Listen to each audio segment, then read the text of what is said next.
Summerlin from Chicago, Illinois. Just wanted to give a huge shout out to the Relay for all the love and support they've given my team and I. And make sure you stay tuned for all the latest boxing news. Welcome to the motherfucking Relay. We're covering today's top boxing news. So today's my day off, and I'm catching up on some podcasts and boxing stuff and MMA. And I hate to have to say this, maybe not really, but I don't feel like love smack talking, if you don't know, if you can't tell. But to do it with the promoters and managers, man, I don't think that's the way to go. And I feel like it only hurts women's boxing more. I'm starting to see why Eddie Hearn doesn't want to sign American women. And I wish this wasn't the case. I'm not saying we need to kiss ass and be on our best behavior. But burning bridges and taking our frustrations out on the promoters and managers isn't the answer. Us standing up for ourselves are, but look out. That is Melissa Oddessa, Ring IQ's 2020 Prospect of the Year.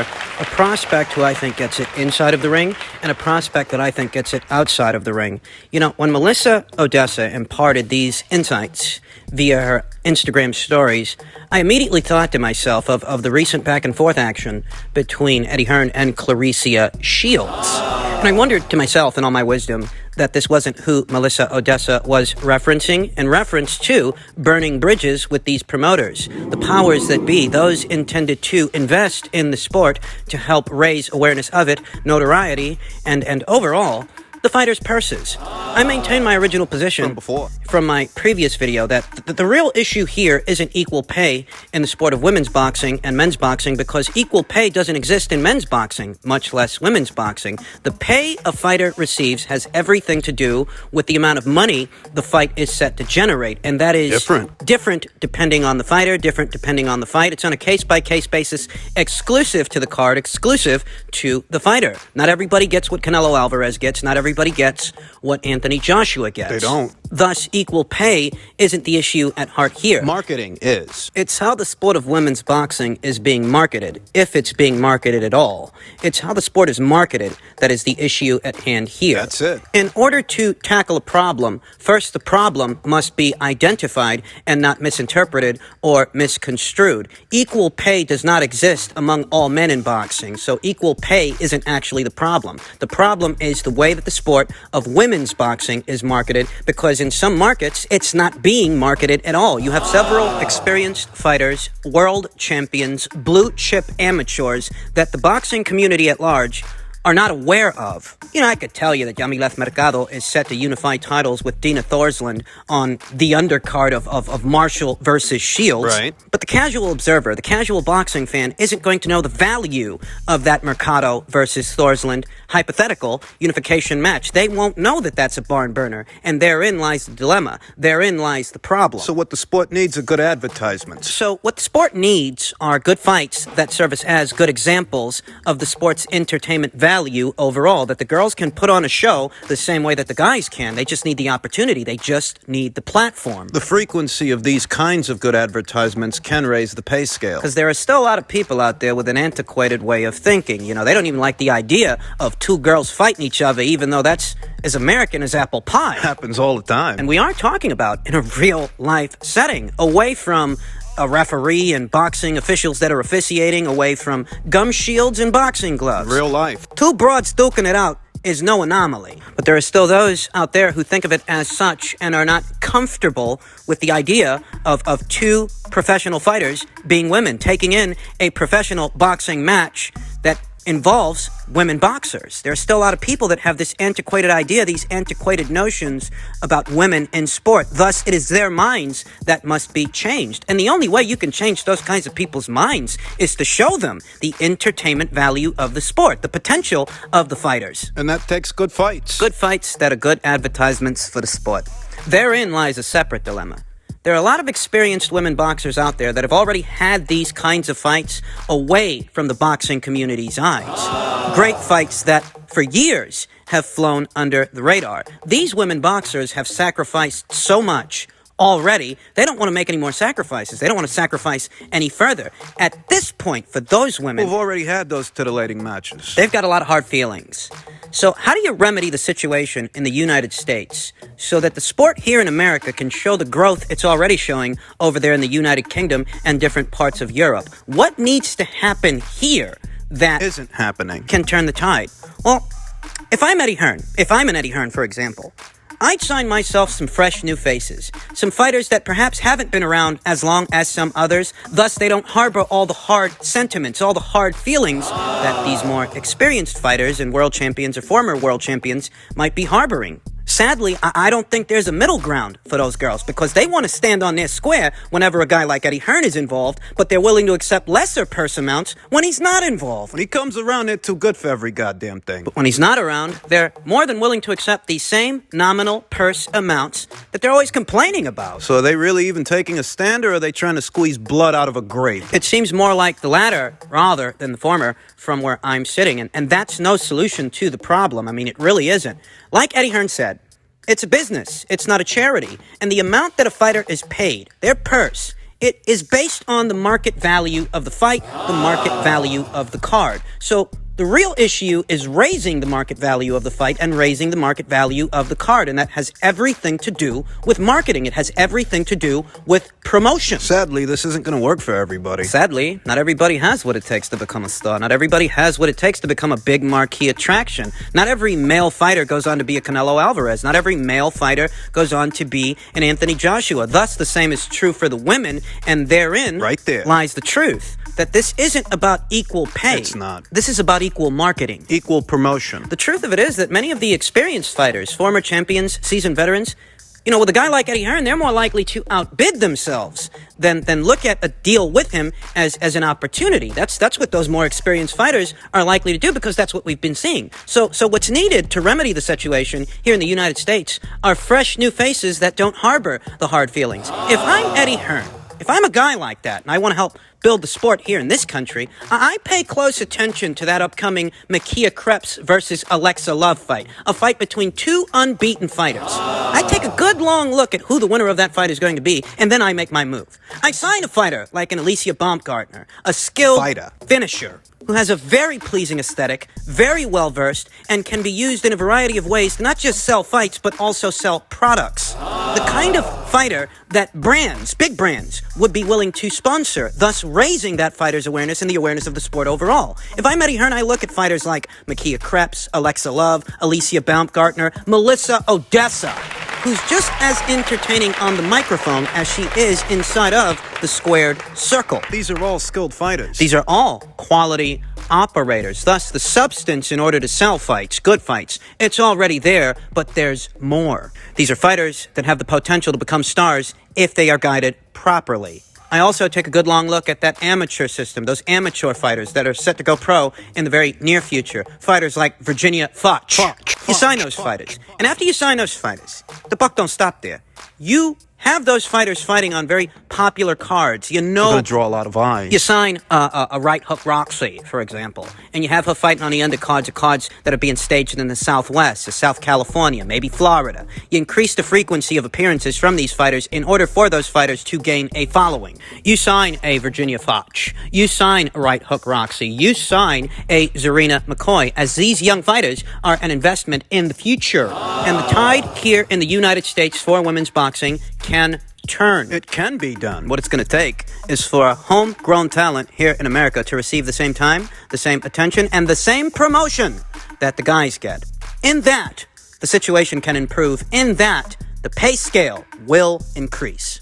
In other news, per tweet from Mike Kopinger, Canelo fights Billy Joe Saunders May 8th in the second of a two-fight deal with Matchroom. And Alvarez tells Azteca the idea is to continue to work with Eddie Hearn for a very long time.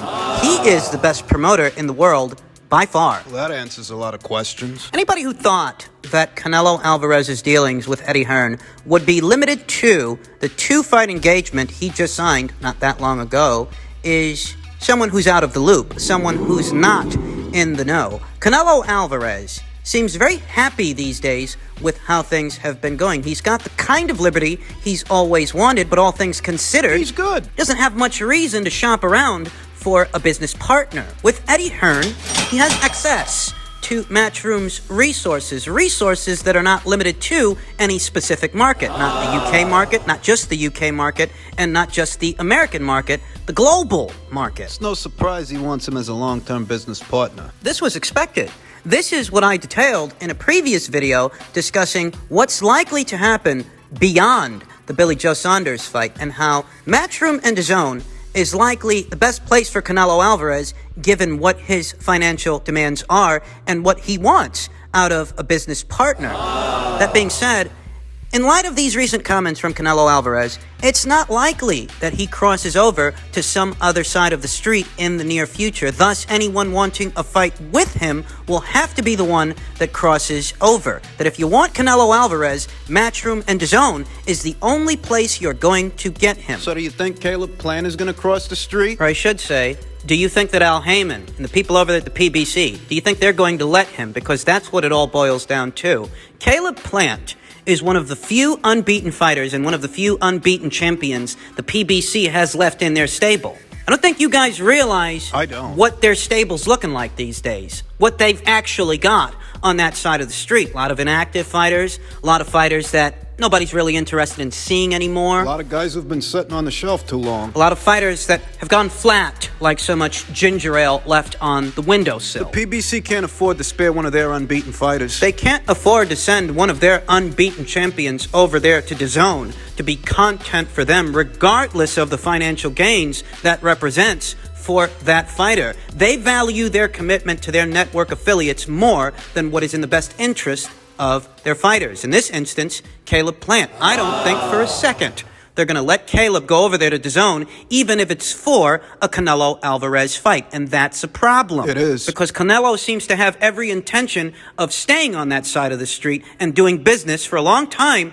with Eddie Hearn. If you want him, that's where you got to go to get him. I don't think Caleb Plant or anyone else on the PBC side of things is going to do that. Not Caleb Plant, not David Benavidez, not Jermall Charlo, not nobody. None of them. Oh, they'll call him out. They'll name drop him whenever a mic gets pointed at their face. But as far as crossing the street to actually have that fight, don't hold your fucking breath. It ain't going to happen. It didn't happen when Jermall Charlo was offered a multi-million-dollar deal, a one-off to take on Demetrius Andrade. And it's not going to happen now between Caleb Plant and Canelo Alvarez. Don't hold your breath waiting for a PBC fighter to cross the street over to Matchroom and DAZN, even if it's for Canelo Alvarez. They couldn't even get Gervonta to come over for Tevin Farmer. They made an offer to Gervonta Davis that was well in excess of what the fight was actually worth. And the Tevin Farmer fight, most would say, was a winnable fight for Gervonta. Yet in spite of the offer and in spite of the fight, Gervonta didn't take the offer. He didn't do it. And Caleb Plant won't either. My diagnosis, my contention, is that Caleb Plant won't cross over for Canelo.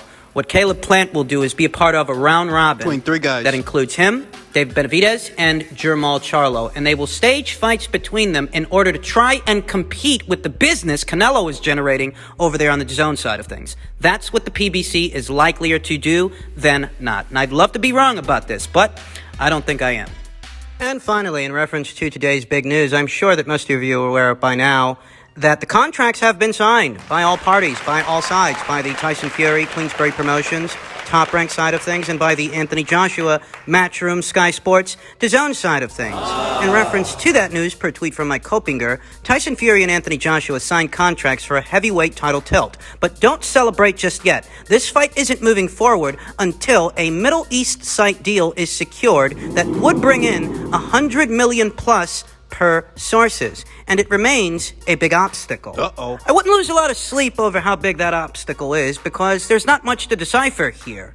The site of the fight is contingent upon permissible conditions, i.e., how many potential venue options around the world lift their COVID restrictions within the next 28 days in order to allow capacity crowds to attend the match. The term limit of the contract is 28 days. And if the conditions 28 days from now is still not permissible enough in order to allow capacity crowds to attend the fight and to secure the site fee, the kind of site fee that they're looking for, this contract will expire and they would then have to enter into a new contract with a new term limit. So why is this encouraging? Is the boxing community at large celebrating this news prematurely? Is there any cause for concern here? Any cause for concern at all? And The only potential cause for concern is if the COVID-19 virus decides not to cooperate, but I'll tell you that it's been a while since we heard about a surge of cases, let alone a surge of cases in the Middle East, which is the front runner to host this fight. That's what it's all about. And that's what Bob Arum, a very disgruntled and frustrated Bob Arum, attempted to communicate to the boxing community at large. This ain't your run-of-the-mill mom-and-pop shop fight at the Barclays Center. This ain't like Gervonta Davis fighting some no-name, no-hoper at an armory over there in Baltimore. This is a big fight, big business. There's a lot of fucking money on the table. And the people over there at Top Rank, Queensbury, and Matchroom aren't about to leave that money on the table staging this fight prematurely when they know if they wait just a little while longer, the conditions will be permissible to allow capacity crowds to attend the match. You can't stage this fight in a bubble. And you don't want to have to stage this thing with social distancing protocols in play. You want a capacity crowd in order to watch this thing because this is the fight the world is waiting for. Thus, you want a portion of it to be able to say they were there. They were in attendance. That's essentially what the holdup is, and that's what the holdup has been, permissible conditions. That's what Bob Arum tried to communicate to the petulant children the boxing community is comprised of. The screaming, whining idiots that think they know something about this fight that Bob Arum, Frank Warren, and Eddie Hearn don't know. And we'll get to the full breadth of those individuals' stupidity in another video. For now, we just have to decipher this news. And the gist of it is, in the next 28 days, provided that the conditions are permissible, a site will be secured and then a subsequent date will be finalized. Because you can't finalize the date before you have the site. You have to secure the site first. Right. Then you finalize the date. And none of this is painfully hard to understand. It's all subject to the background character of the last 12 or so months cooperating enough that capacity crowds can attend the fight. That background character being the COVID-19 virus, which has affected most any industry that is in industry the last year or so. And what makes the news encouraging is that here today, we're not hearing very many, if any, reports of surges in COVID-19 cases happening around the world. It's nowhere near the same situation that it was several months ago. A vaccine is now available. And it's my understanding that there is more than just one vaccine being made available by more than just one drug company. So as the market stabilizes, so will the ambient conditions and the availability of the kinds of venue options the people at Matchroom, Queensbury, and Top Rank, the kind of venue options they're looking for to secure the biggest site fee investors' money can buy. And rest assured, there are investors, and they've been expressing their interest in hosting this match for well over a year. This ain't Wilder versus Fury we're talking about. This is the landlord. This is the most highly anticipated heavyweight bout in postmodern boxing. This is it.